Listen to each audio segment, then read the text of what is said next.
안전진단을 안 해주면서 늦어진 데가 있습니다. 이게 이제 상계동하고 목동인데요. 재정비 결정 고시를 지연하는 곳이 있습니다. 이게 이제 압구정하고 여의도인데요. 최대한 서둘러서 재개발 재건축 찬성합니다. 그런데 이것을 제대로 잘 해보자는 것입니다. 네, 방금 보셨지요? 박영선, 오세훈 두 후보 모두 서울 도심 내 주택 공급은 확대해야 된다. 여기에 공감하면서 이를 위해 정비 사업에 걸림돌이 되고 있는 각종 규제 완화하겠다. 물론 그 결은 조금 다르겠습니다만 여기에 대해서 계속해서 천명하고 있습니다. 그렇다면 민심은 어떻길래 이렇게 두 후보가 얘기하고 있는 걸까요? 여론조사를 하나 보도록 하겠습니다. 재개발, 재건축과 관련해 이 활성화에 대해서 어떻게 생각하는지를 여쭤봤더니 61.1%는 찬성한다는 의견이 나왔습니다. 이 재개발, 재건축 활성화 반대한다는 의견은 26%에 머물렀고요. 잘 모르겠다 12.9%였습니다. 이 같은 여론조사는 오마이뉴스에서 의뢰해 리얼미터에서 진행을 했고요. 지난달 24일에 실시가 됐습니다. 표본 오차는 95% 신뢰 수준의 플러스 마이너스 3.5%포인트입니다. 자세한 내용 중앙선거 여론조사심의위원회 홈페이지를 보시면 됩니다. 자, 민심을 보면 일단 60%의 시민들은 규제 완화에 좀 마음이 쏠려 있습니다. 그렇기 때문에 두 후보 모두 좀 표심을 잡기 위해 내놓은 정책이 아닐까 그런 생각이 들기도 하는데 일단 저희는 이것이 서울에 꼭 필요한지 이 부분을 좀 먼저 좀 들어보도록 하겠습니다. 평론가님 어떻습니까? 재개발, 재건축은 필요하죠. 네. 사실 서울 지역의 아파트들 중에서 노후화된 아파트들, 지은 지 한 30년 이상 된 아파트들도 준비하고요. 또 노후화된 지역도 굉장히 많습니다. 네. 다만 그걸 어떤 방식으로 할지에 대해서는 사회적인 합의가 필요하다는 얘기죠. 분명하게 말씀드리지만 가장 이제 첫 번째로 드러나는 문제가 이걸 일시할 경우에 주택 가격 상승은 불가피하지 않겠습니까? 특히 전월세 상승 이것도 또 불가피할 겁니다. 지금 이런 어떤 재건축, 어떤 재개발을 갖다가 규제들을 갖다가 완화하는 순간 어떻게 보게 되면 서울 집값이라든지 전월세 가격 같은 경우에는 불같이 활활 타오를 거라고 저는 생각을 해요. 네. 그게 이제 제일 큰 문제가 될 거고요. 그렇게 되면 무주택자라든지 청년 세대, 집 없는 사람들 같은 경우에 부담은 지금보다 더 가중될 수밖에 없겠죠. 무엇보다 이 규제 완화를 그럼 어떻게 할 거냐. 가령 층고를 일시에 풀어줘가지고 35층 제한이 있는데 이걸 50층, 60층까지 막 짓게 하게 되면은 그 서울의 도시 경관 이건 또 뭐가 어떻게 되겠어요. 미래를 생각한다면은 사실은 재개발, 재건축은 필요하지만 그걸 어떤 식으로 할지, 그 다음에 미래 세대를 위해서 이걸 갖다가 지금 어떤 계획을 세울지에 대해서는 사회적인 합의가 필요한 거고요. 그런 부분에 대한 합의가 충분히 이루어졌을 때 순차적인 방식으로 재개발, 재건축을 하는 게 맞겠죠. 그렇군요. 자, 서울의 재개발, 재건축 분명히 필요한 면이 있다, 필요하다. 하지만 이것을 어떻게 추진할지에 대해서는 이처럼 무차별적인 선거 공약으로 내거는 것이 아니라 사회적 합의를 통해서 어느 정도, 어떤 시기에 어떻게 순차적으로 할지 미래 세대까지 고려한 방안이 반드시 필요하다라고 말씀을 해주셨습니다. 그런데 지금 선거 국면에서 재건축 시장은 들썩이고 있는 중입니다. 아파트 가격, 주택 가격, 그 상승세가 조금은 꺾였다라고 말씀을 드린 바 있는데 재건축은 지금 여기서 좀 다른 양상을 보이고 있습니다. 일각에서는 내놨던 매물도 들여놨다, 이런 소식이 들려오기도 하는데 지금 시장은 어떤 상태입니까? 지금 매물이 들어가는 그 기대감 때문에 이제 들어가는 부분들은 굉장히 많다고 보여지는데요. 과거 사례를 하나 말씀드리면 이게 사실 지난 9월 달에 목동 9단지가요. 최종 안전검사에서 최종 탈락합니다. 네. 그런데 호가가 떨어지고 매물이 쑥 들어갔어요. 그러나 바로 한두 달 후에는 다시 신고가를 치기 시작하면서요. 배짱 매물들이 나왔거든요. 그래서 이게 과연 우리가 생각하는 시장의 수요와 공급이 맞아서 지금 돌아가는 시장이 아니기 때문에 이 부분이 이제 매물이 어떤 시기적인 그런 부분들을 갖고서 들어갔다 나갔다 하는데요. 요번에 보면 이제 각 조합이 이제 구성되고 이제 할 텐데 이제 민간으로 가면은 이제 용적률 269%고 공공으로 가면은 380%한 120% 올라가거든요. 그러니까 그거에 대한 또 찬반이 있어야 되고 그리고 또 분담금도 공공이 하면 한 1억 5천 정도 되는데 민간이 하면 2억 6천. 그래서 다 지역마다 구역마다 다 사정이 다릅니다. 그래서 이 부분이 분명히 이제 앞으로 매물의 뭐 어떤 양과 질을 결정하는 부분들이 될 것 같고요. 제가 보기에는 이렇게 이제 재개발, 재건축을 한다 그러면 이거는 당연코 가격은 올라가게 돼 있거든요. 네. 그 아파트에 대해서. 네. 그런데 그것도 우리가 좀 잘 봐야 돼요. 뭐 조금 전에 우리 그 여론조사 나온 거 있지 않습니까? 보면은 61%가 찬성을 했는데 네. 이것도 아니 공교로운 숫자인 것 같은데 서울의 주택 보급률이 가구 대비해서 102%예요. 근데 자가 보급률은 56%밖에 안 되거든요. 그럼 56%, 61%를 따져보면 집 가진 사람은 재개발, 재건축을 원하는 것 같고요. 신규로 지금 들어가시려고 하시는 분들은 이거 가격이 올라갈 수밖에 없는 상황이지 않습니까? 거기다 지금 대출 규제가 굉장히 강화되어 있기 때문에 네. 그런 부분이 아주 정확히 지금 딱 숫자로 나오는 그런 부분이기 때문에 진짜로 이게 어떻게 추진되든 간에 부동산 가격은 잡아가면서 할 수 있는 부분들로 가야 됩니다. 두 후보다 공급을 많이 하면은 장기적으로 안정되는 건 확실하지만 단기적으로 올라가는 거에 대한 지금 대책은 좀 뭐 실종됐다고 보여지기 때문에 그 부분에 대해서 좀 저는 답을 좀 듣고 싶습니다. 그렇군요. 단기적인 부분이야 어찌됐건 어느 정도 뭐 민심에 다가가는 면은 있겠지만 분명히 장기적인 전략과 비전을 제시하는 부분이 부족하다. 이 부분도 함께 말씀을 해주셨습니다. 지금 저희가 재건축, 재개발과 관련된 내용을 다뤘는데 사실 부동산 시장에서 이 문제만 따로 떼놓고 얘기할 수는 없지요. 뭐 각계에서 우려의 목소리가 나오고 있는데 학계에서는 이렇습니다. 서진영 대한부동산 학회장 같은 경우에는 공공이든 민간이든 개발 호재가 있으면 재건축 아파트 값은 뛰고 여기에 따라서 기존 아파트도 여기에 맞춰 오를 수 있다라고 우려를 했고요. 시민단체에서도 재건축 초과이익 환수제 등등 규제가 완화될 경우 집값이 오르고 또 불평등이 심화될 것이다라고 얘기하고 있습니다. 그리고 이 같은 점은 누구보다 사실은 박영선, 오세훈 두 후보가 잘 알고 있습니다. 유세 현장에서 이런 얘기를 하기도 했는데 영상으로 확인하시죠. 부동산 가격의 급등으로 가장 큰 고통을 받고 있는 것이 서울 시민 가운데서도 또 서민입니다. 부동산 가격이 오르면 그걸로 끝나는 게 아니라 전세도 오르고 월세도 오르고 뭐 부작용에 대해서는 두 분 모두 걱정하는 목소리를 냈는데 이론은 이런 것 같습니다.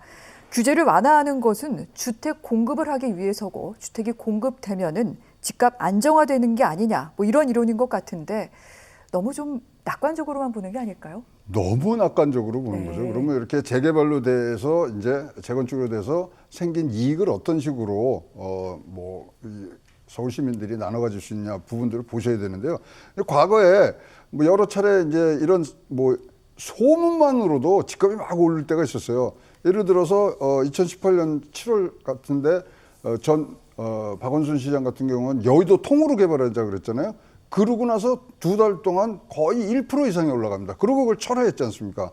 그리고 2014년도로 가면은 기억나시겠지만 아파트 값을 이제 급등하게 되는 원인 중에 하나가 재건축에 대한 초과이익 환수를 유예해 줬습니다. 그러니까 굉장히 조그만 건 아니더라도 하여튼 제도가 개선이 되면 2014년보다 2015년대는요 5배가 뜁니다.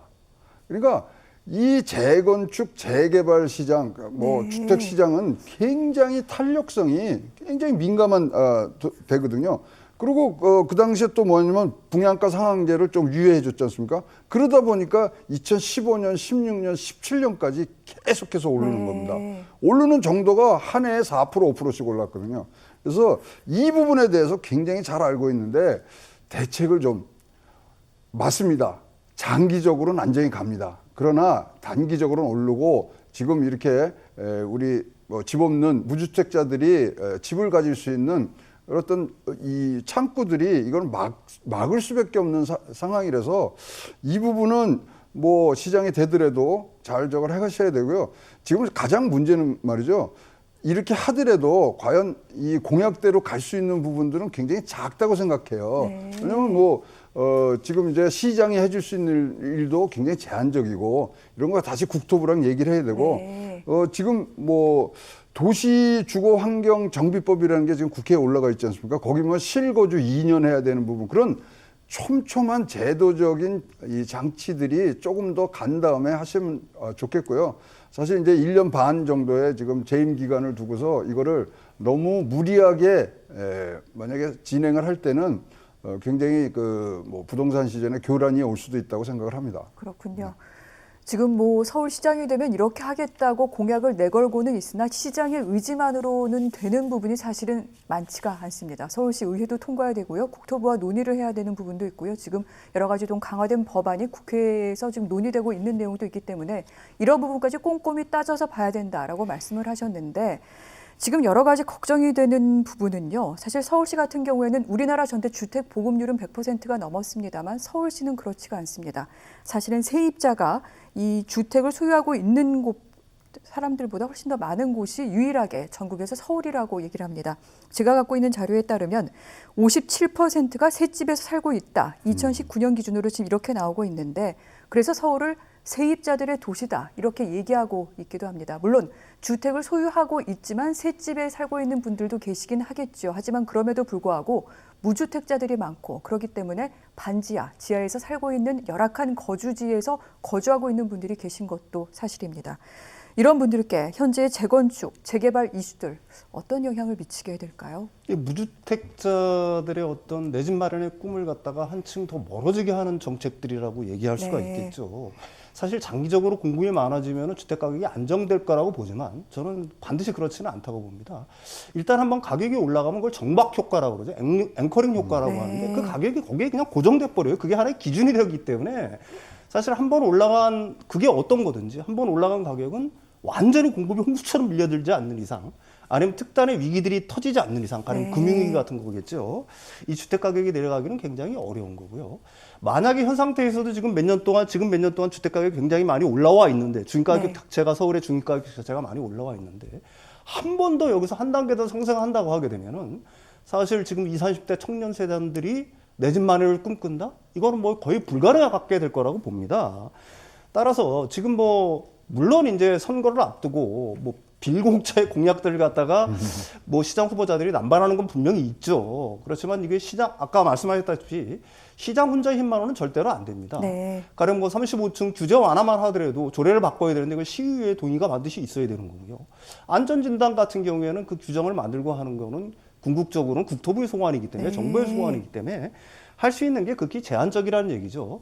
다만 이런 식으로 이제 재개발 재건축을 갖다 완화하겠다는 것들이 어떤 시장에 잘못된 신호로 받아들일 수가 있는 거예요. 벌써 집값이 들썩이는 곳들이 있다라고 얘기하지 않습니까? 네. 이런 것들 자체가 문제가 될 수 있으니까 사실은 지금 개발 공약에 너무 이제 몰두해 있는 게 있는데 그거보다는 서울을 진짜로 위하는 길, 서울의 경제라든지 일자리 문제라든지 아니면 문화라든지 이런 쪽의 공약들을 좀 내주셨으면 하는 그런 바람이 있습니다. 알겠습니다. 뭐 선거일까지 얼마 남진 않았습니다만 이 같은 바람을 저희도 좀 가져봅니다. 그런데 좀 실질적인 문제 하나 짚어보도록 하겠습니다. 지금 재건축, 재개발 이야기하고 있는데 재건축에 있어서 지금 이슈가 되고 있는 부분이 바로 적정성과 관련된 내용입니다. 얼마 전 뭐 뉴스 보도를 통해 보셨겠습니다만 서울 양천구 목동 같은 경우에 9단지에 이어서 11단지가 재건축 안전진단을 넘지 못했다. 최종 관문을 통과하지 못했다라는 그런 기사가 나왔습니다. 즉 안전진단에서 뭐 위험하다, 이제 재건축해야 된다라는 그런 등급을 얻지 못했기 때문에 재건축을 더 이상 진행할 수 없는 것으로 그렇게 판단이 내려졌다라는 그런 뜻입니다. 또 노원구 같은 경우에는 노후 아파트 6만여 세대가 있는데 여기 뭐 재건축 추진하겠다. 지금 구 차원에서도 얘기를 하고 있습니다만 재건축 기준에는 미달한다. 이렇게 알려져 있습니다. 그렇기 때문에 해당 아파트들이 정부의 안전진단 이 규제 너무 자의적이다. 이렇게 지금 반발하고 있는데 이 부분은 어떻게 봐야 됩니까? 글쎄요, 뭐 수천 가구들이 모여 있는 곳의 안전 진단을 정부가 자의적으로 할 수는 없는 거죠. 안전 진단에는 A부터 2등급까지 있습니다. A부터 C등급까지는 굉장히 안전하다는 거고요. D등급이 이제 약간 문제가 된다. 2등급은 이제 무조건 재건축을 해야 되는 거예요. 아주 네. 위험한 건물이니까. 근데 D등급에 들어가게 되면 2차 정밀 안전진단을 받게 돼 있습니다. 여기는 이제 공공기관들이 보통 이제 이 안전진단을 보통 하게 되는데요. 목동 같은 경우도 제2차 정밀 진단에서 이제 탈락을 한 경우죠. 아직은 쓸만하다라고 이제 그 공공기관에서 판단을 한 건데 사실 이걸 자의적이라고 얘기할 수는 없는 겁니다. 아까 서두에서 말씀드렸듯이 수천 명의 생명이 오고 가는 건데 이 안전진단을 갖다가 허투루 할 수는 없는 네. 거죠. 중요한 건 뭐냐면은 이 안전진단을 왜 그럼 강화했느냐를 갖다가 이해할 필요가 있습니다. 아까도 말씀드렸듯이 우후죽순격으로 재개발이 일시에 이게 진행이 되게 되면은 네. 집값 상승이라든지 뭐 전월세 상승이라는 건 불보듯 뻔한 거니까 그걸 막기 위한 어떤 그 방편이거든요, 사실은. 그다음에 이제 도시의 어떤 경관이라든지 이런 측면들도 고려를 충분히 했을 수가 있는 거고요. 따라서 이걸 갖다가 자의적이라고 얘기할 수는 없는 거고요. 뭐 어느 정도 기간이 되면 순차적으로 이제 안전진단에서 네. 그러니까 뭐 위험한 등급으로 판단이 되게 되면은 이제 본격적으로 재건축을 갖다가 시행할 수 있는 날들이 분명히 올 거라고 저는 봅니다. 알겠습니다. 예. 우리가 살고 있는 아파트가 안전하다는 진단이 나왔는데 재건축을 하지 못하게 돼서 안타깝다라는 주민들의 의견이 지금 있는 겁니다. 이 이율배반적인 상황입니다만 사실 또 오래된 아파트 주차 문제 심각하고 녹물이 나오고 있고 또 불편을 겪는 주민들이 있는 것도 사실이긴 합니다. 일단 안전진단 제도 계속해서 이어가기 위해서는 여러 가지 부분에서 좀 재고를 하고 또 고쳐야 될 내용도 있을 것 같은데 어떻게 해야 될까요? 아니 그러니까 이제 이게 좋은 예가 뭐냐면 우리 목동에 보면 1단지부터 14단지가 있는데 뭐 같을 때 지어졌지 않습니까? 근데 6단지는 통과를 했어요. 근데 11단지는 떨어지고 뭐 이러다 보니까 네. 그런 과정에서 진짜로 잣대가 뭐냐? 왜 우리가 E를 받냐? 왜 D를 받냐? 뭐 등등의 이게 입이 나올 수 있는 부분들이 있기 때문에 그런 부분들에 대해서 지금 공신력을 지금 해주셔야 되고 아까 말씀드린 그 법 있지 않습니까? 뭐 도시 주거환경법, 도정법이라는데 거기서도 이 안전진단에 대해서 굉장히 강화를 하려는 얘기가 있어요. 그래서 이런 부분들은 뭐 이제 정부에서 해야 됩니다. 그러니까 1차가 있고 2차가 있습니다. 안전. 근데 1차는 시군이 아니죠. 요새는 뭐 시도지사의 허락만을 가지고 갈 수가 있습니다. 민간이. 네. 2차 가서 아까 공공기관들이 그것을 이제 재검사를 해서 2차 통과를 시켜주는 부분들이 있기 때문에 그 부분에서 좀 진짜로 신뢰성을 가질 수 있게 해줘야 되고요. 사실 우리가 재건축 그러면은 뭐 이렇게 해서 통과되면 뭐 금방 될 것 같은데요. 기본 평균 기간이 7년입니다. 7년. 그러니까 뭐 먼저 기본정비 계획 수립하고 안전검사 1, 2차 받고 뭐 등등해서 관리천부 인간까지 굉장히 오랜 시간이 걸리기 때문에 네. 진짜로 지금 뭐 굉장히 지금 뭐 핫하게 지금 올라와 있지만 과연 임기 내에 이게 진행될 수 있느냐 이런 것도 잘 모르겠고요. 그러다 보니까 지금 뭐 압구정동 중심으로는 2개가 조합이 결성이 됐어요. 또 이게 왜 빨리 진행을 안 하냐 안 한다고 저기 아파트 같은 데는 추진위원장 갈아야 되겠다 그런 얘기가 나오고 등등 굉장히 지금 뭐 모든 사람들의 관심의 대상이 되는데 말씀하신 단어가 굉장히 중요합니다. 신뢰성. 거기서 그것이 구축되는 순간 네. 이 부분들이 자연스럽게 갈 수 있는 부분들이 많다고 생각을 합니다.